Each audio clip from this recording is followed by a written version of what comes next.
Sering terjadi ya di masyarakat ya, ketika seorang sudah menikah, si suami ini milih ibunya atau milih anaknya, atau milih istrinya, mohon maaf. Sebuah kaidah dalam Islam, seorang anak perempuan ini milik ayahnya sampai dia menikah. Ketika dia sudah menikah, maka seorang perempuan ini milik suaminya, menjadi tanggungan suaminya. Kehidupannya harus ditanggung oleh suaminya. Nafkah diberikan oleh suaminya.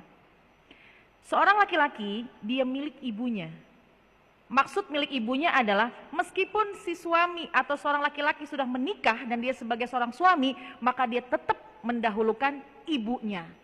Yang disebut mendahulukan adalah tidak zolim kepada istrinya. Mendahulukan ibu bukan berarti zolim kepada istrinya.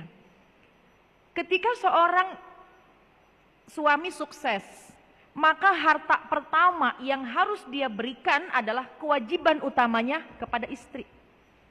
Tunaikan dulu kewajibannya, yaitu memberikan nafkah kepada istrinya, kepada keluarganya. Itu tanggungan suami.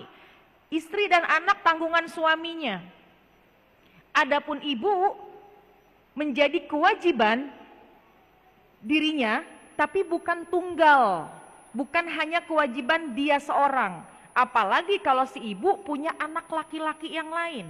Apalagi seorang ibu punya anak yang lain. Jadi ketika ada harta yang didapat oleh seorang suami, maka yang harus didahulukan adalah berikan istri, kemudian berikan anak-anaknya.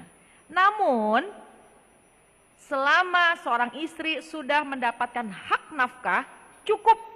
Tidak perlu seorang istri ngorek-ngorek berapa saldo tabunganmu, berapa sih simpenanmu, nggak usah, karena sudah dicukupkan kebutuhannya.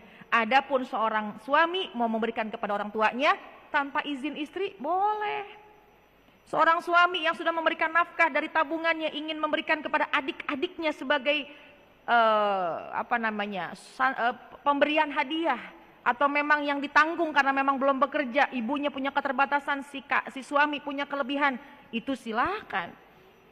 Istri mohon maaf jangan menuntut. Nah ini nih, di antara hal-hal yang sering ada perdebatan adalah kurang memahaminya hak dan kewajiban.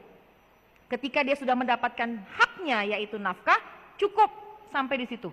Artinya nafkah ya sesuai kemampuannya, sesuai kemampuan suami. Lain soal ya, ini suaminya punya duit berlebih, istri diberikan nafkah sedikit sehingga tidak mencukupi, tapi dia berlebih kepada orang lain, maka zolim kepada istri.